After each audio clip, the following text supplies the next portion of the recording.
Welcome back everybody to my channel, and my name is Hobo Joe.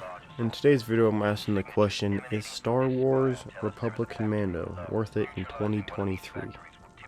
Short answer is yes, it's actually very worth it.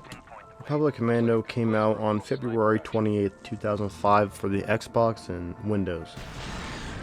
The game has some flaws and it's aged overall as it is almost, what, if I can do the quick math, 18 years old.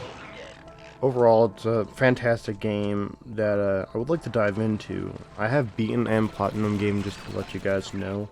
I'll only review a game if I beat it, just to give it the respect it deserves. And also, I'm not gonna try to fly through it and beat as fast as I can without trying to enjoy it.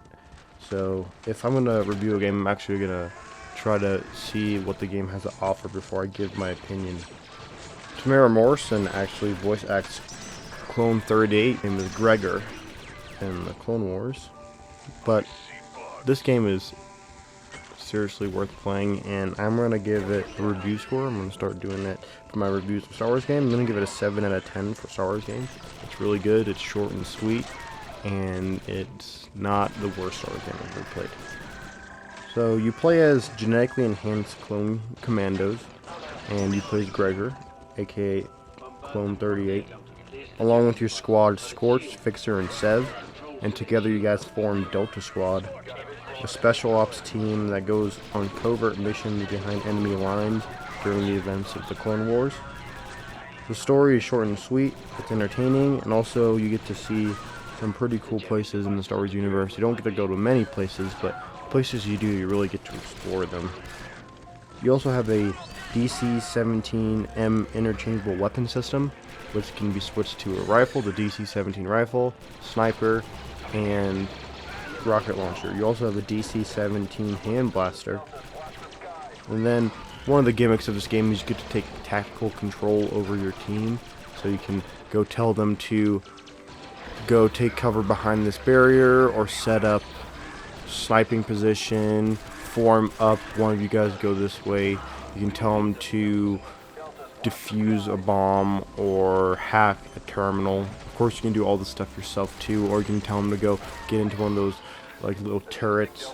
So you have control over your squad, and it makes for some pretty interesting gameplay, especially if you're really good at tactical stuff. Delta Squad actually used to be Legends until Season 3 of the Clone Wars, where Delta Squad had a cameo on Commando in the episode Witches of the Mist, making them canon and giving their story just a little bit more weight. So thank you, Dave Filoni, for that. And Gregor also has a bigger role in Star Wars Rebels, which is a TV show that takes place during the events of the beginning parts of the Empire and the form of the Rebellion. But going back to their canonization, you know, they used to be canon when the game first came out, but as you guys know, when Disney bought Lucasfilm, they got rid of all the stuff that wasn't in the movies, so everything like the comics and games became Legends, and then they started establishing their own canon. But thank you, Dave Filoni, for making Delta Squad canon. I know a lot of people appreciate that. I really do, because I really like these characters. Now going into the cons, there's not really a lot to talk about this game because I don't want to spoil, but it's just a story-focused game, and there's no multiplayer, at least on the PS4 ports and the Xbox and Switch ones. The controls are a little bit poor, but you can remap them to like Call of Duty controls, which is really just the normal shooting now, which is it's like the default shooting that if you really want to have a good shooting game, you use those because it really just makes the most sense, especially for me since I've been playing Call of Duty for a long time. So that's, like I said, it's more of a gripe than a complaint. If you're a graphics guy, you'll probably have a problem because these are not the best graphics ever, but this game is, like I said, it's 18 years old, so it's aged pretty good in my opinion, and still looks nice. I've played worse looking games, and graphics, to be honest, has never been a problem for me, at least over the course of these last couple of years. It actually used to be a problem. I don't want to get that mixed up. It's no longer a problem for me. I really do enjoy just playing all sorts of games, no matter how bad they look, especially if a game's super old. You know, I bet these graphics were amazing for its time. But the really only thing that took me out of the game was the toggle aim. It's where you click the aim button to aim, and then you click it to get out of your aiming animation. So I really don't like toggle aim. There's no option to get rid of that. There's no hold to aim. So I think, so most of the game I just opted to hip fire because I don't like the way toggle aiming feels. The art style is very unique, and at first when I saw the B1 battle droids I really didn't like it, and I didn't like the way they looked.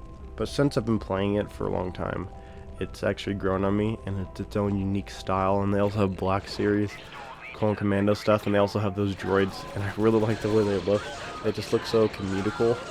And something that you guys will have a problem with, it doesn't bother me, like most things in games I can just look past, especially if it's good, but the HUD is a little overbearing. But if that's a problem for you, just there's going to be a lot of stuff on the screen at multiple times. And also, since it is an old game, sometimes your inputs don't really work.